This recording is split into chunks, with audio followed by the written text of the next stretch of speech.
ગુજરાતમાં આ વખતે 19 થી 30 જૂન વચ્ચે ચોમાસાની પધરામણી થશે. હવામાન વિભાગે જણાવ્યું, નિર્ધારિત તારીખથી 4 દિવસ વહેલા કે મોડા ચોમાસું આવશે. હવામાન વિભાગના જણાવ્યા પ્રમાણે બંગાળની ખાડીમાં અંદમાન સાગર અને દ્વીપ સમૂહ પર 19 મેના રોજ ચોમાસું પહોંચવાની શક્યતા, જેના કારણે સૌથી પહેલા કેરળ જ્યારે સૌથી છેલ્લે રાજસ્થાનમાં ચોમાસું પ્રવેશ કરશે. રાજ્યમાં ગાજવીજ સાથે વરસાદી આગાહી. અમદાવાદ, બનાસકાંઠા, પાટણ, મહેસાણા ઉપરાંત દાહોદમાં વરસાદ પડવાનું અનુમાન. વરસાદ સાથે ભારે પવન ફૂંકાય તેવી શક્યતા. હવામાન વિભાગે સમગ્ર રાજ્યમાં વરસાદી વ્યક્ત કરી વકી. વરસાદી માહોલ વચ્ચે હવામાન વિભાગની ચિંતાજનક આગાહી. રાજ્યના 5 જિલ્લાઓને કરવો પડશે હીટવેવનો સામનો.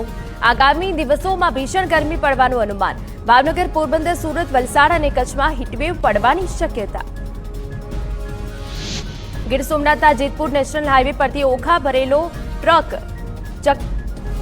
ભરેલો આ ટ્રક શંકાસ્પદ રીતે ઝડપાઈ ગયો. ટ્રકમાં રેશનિંગના ચોખા હોવાનું પ્રાથમિક તારણ. વેરાવળ મામલતદારે ચોખાનું સેમ્પલ લીધા બાદ તપાસ હાથ ધરી.